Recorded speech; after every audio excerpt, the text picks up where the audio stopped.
Olá para você que me acompanha a partir de agora, seja muito bem-vindo novamente.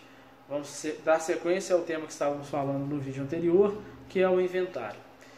No vídeo de hoje nós vamos falar a respeito de um tema muito importante do inventário, que é a partilha. A partilha de bens nada mais é que a divisão dos bens que foram deixados pelo decujus, tá? Decujus, que é o nome que se dá técnico para o falecido, para aquele que morreu e deixou bens. Esses bens que vão fazer e constituir o chamado espólio, tá? Uma vez dito isso, o indivíduo, tá, herdeiro, vai fazer um requerimento dentro do prazo de 15 dias do seu quinhão hereditário. É o que leciona o artigo 647 do Código de Processo Civil.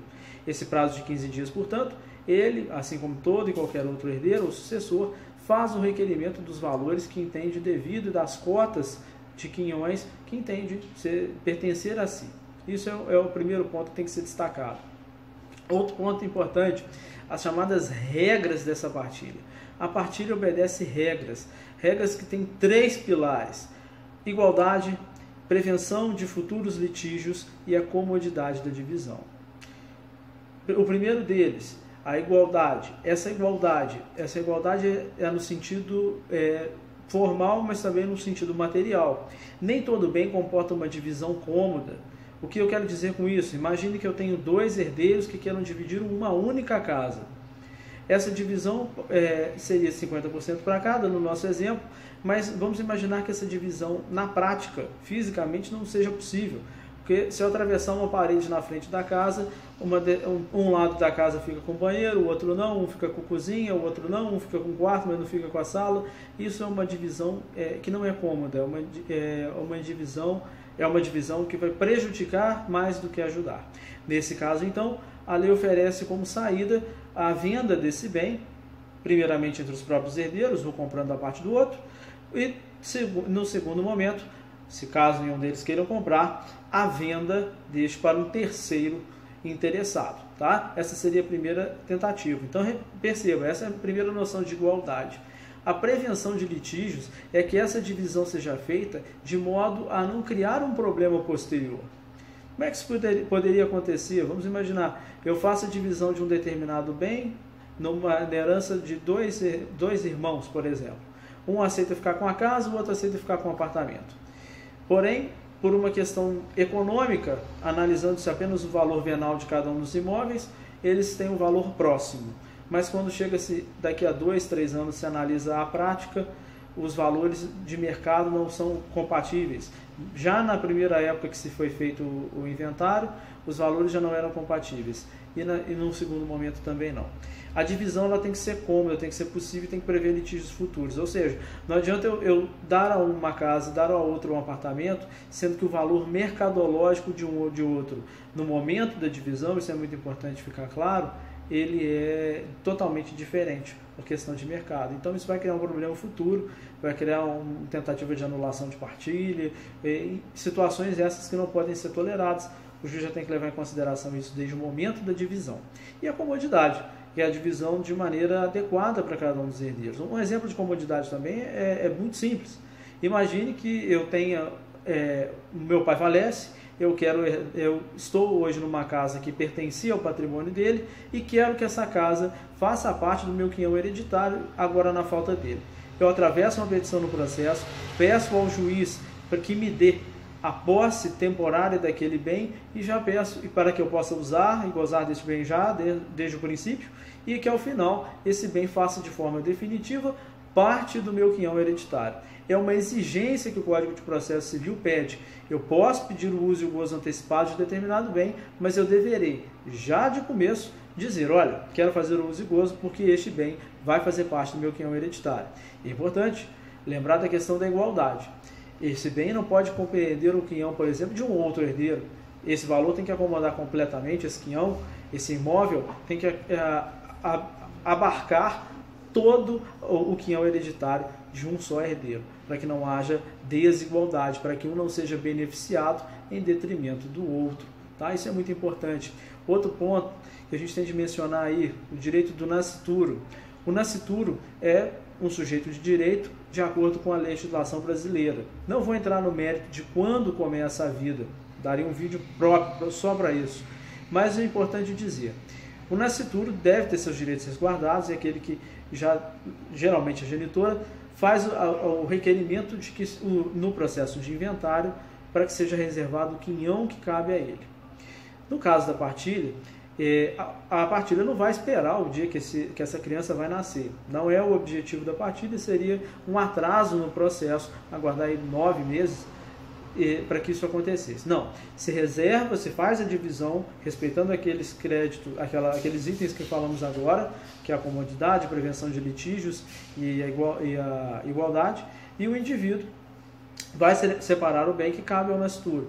O nascituro naturalmente vai entrar na posse disso, através de seu representante legal, com o nascimento. Mas até lá é o inventariante o responsável pela manutenção, pela gerência desses bens que cabem ao nascituro.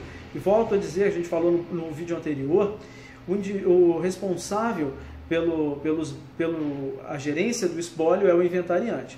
Naturalmente, caso haja um desvio de função, caso haja de alguma forma uma perda de patrimônio ou uma ingerência por parte desse inventariante, naturalmente ele será responsabilizado pelos prejuízos causados. Isso, claro, no exemplo que eu estou mencionando aqui, do nascituro. Tá? Outro ponto importante, esse partidor, que é aquele que vai fazer a divisão da herança, ele deve levar em consideração alguns detalhes. Falamos anteriormente que a divisão vai ocorrer após o pagamento dos impostos e após o pagamento dos credores. A divisão, ela pode, mesmo sem o pagamento dos impostos, ocorrer, desde que haja a garantia da fazenda pública através de algum dos bens que compõem a herança. Mas o pagamento de credores, que não sejam fazenda pública, eles são imperiosos para que a divisão, que a partilha aconteça. Dessa maneira, é importante mencionar para você o seguinte, quando se faz um esboço da partilha, ou seja, quando se faz uma elaboração daquilo que será mais tarde a divisão final daqueles bens que estão sendo partilhados, o partidor tem que levar em conta aquilo que foi pago, tá? É a primeira coisa que ele tem que levar. Tem que levar em conta se há uma ameação nessa divisão, tá? Se há um cônjuge, um companheiro que tem que herdar 50% daqueles bens, e tem que levar em conta os quinhões, tá? Dos demais herdeiros. E esses são 3 pilares que ele tem de respeitar. Por quê? Primeiro, os credores têm que ser pagos, tá? A dívida não se transfere com a morte, mas os bens deixados pelo decujus, estes sim respondem pela dívida, então eles têm de ser recolhidos, tá? Tem que ser pagos aos credores todos os valores que ficaram em aberto. Depois eu tenho o cônjuge que herda 50% mais um quinhão e os demais quinhoneiros que têm que receber as partes que lhes cabem. Tá? Então são detalhes importantes que têm que ser respeitados e que o partidor tem que fazê-lo, porque ao terminar de fazer esse esboço do que vai ser uma partilha, ele vai apresentar ao juiz essa divisão, e o juiz, naturalmente, em respeito à ampla defesa e ao contraditório, abre vista à parte contrária ou aos demais herdeiros para que possam se manifestar, concordando com o esboço de divisão ou discordando e apresentando suas razões, suas justificativas, que terão de ser solucionadas para o juiz, para que ao final se possa fazer uma divisão de fato. Tá? Esse esboço de partilha é muito importante porque ele vai dar aso para um outro documento que é essencial e fundamental no processo de inventário, que é o formal de partilha. Não confundir com formal, tá? É formal de partilha. Esse formal de partilha é o documento em que se tem realmente o mapa da mina, vamos dizer assim. Ele tem a divisão completa. Ele tem os dados de quem faleceu, o valor total da herança que foi deixada, quem são os herdeiros, qual é a cota que corresponde a cada um, qual é a porcentagem que corresponde a cada um, qual é o valor que foi deixado para cada um, quem foi pago neste processo, o que se percebeu de frutos ou o que não se percebeu de frutos nesse período, quais bens foram vendidos, quais não foram. É um documento fundamental. Fundamental, pois ele traz de maneira absoluta e completa quais são os bens, para quem foi dividido, quem herdou, quem deixou de herdar, quem recebeu, quem pagou. Esse é um documento que tem uma fundamentação imperiosa porque ele garante a legitimidade daquilo que está sendo herdado. Então é importante você entender que o esboço dessa partilha nada mais é do que, vamos dizer assim, um rascunho do que o formal de partilha vai ser. Então, a garantia da ampla defesa do contraditório para os demais herdeiros também é muito importante, porque permite a todos eles debaterem e terem ciência daquilo que está sendo dividido para cada um deles. E, naturalmente, não concordando, vão poder interpor recursos e etc. Um detalhe que eu já mencionei, mas vale a pena relembrar, que é a questão do imposto devido à fazenda pública. A fazenda pública, ela deve receber a arrecadação, que é o imposto de transmissão por morte ou doação. Mas caso não, mesmo que não haja o pagamento deste imposto, a partilha pode acontecer, mas com uma ressalva. Desde que haja no patrimônio que foi deixado, no patrimônio dos decujos, imóveis que garantam este pagamento. Ou seja, se o indivíduo não tem dinheiro em espécie para pagar o imposto de transmissão, ele pode fazer a partilha dos bens, o formal de partilha vai ser homologado, esse bem vai ser vendido futuramente, vai ser descontado o valor do imposto da fazenda e os demais rateados entre os herdeiros. Agora, se eu não tenho valores em espécie e se eu não tenho patrimônio para ser garantido o valor do imposto, naturalmente essa partilha não vai acontecer até o pagamento dos impostos. Outro dado importante que tem que ser mencionado: quando o formal de partilha, enfim, acontece, quando todas as partes já se manifestaram concordando com a herança, com a divisão da herança, ou discordando e apresentando seus argumentos e o juiz finalmente se decidindo, esse formal vai ser homologado, e esse formal de partilha também tem documentos fundamentais. Ele tem que conter as informações que o esboço já trazia, que eu já mencionei aqui: nome completo do falecido, data da morte, os bens que foram deixados, quem são os herdeiros, a quanta parte de cada um desses herdeiros, os valores que cada um está recebendo, pagamento de credores que ocorreram. Todas essas informações, novamente digo, elas têm que constar no formal de partilha.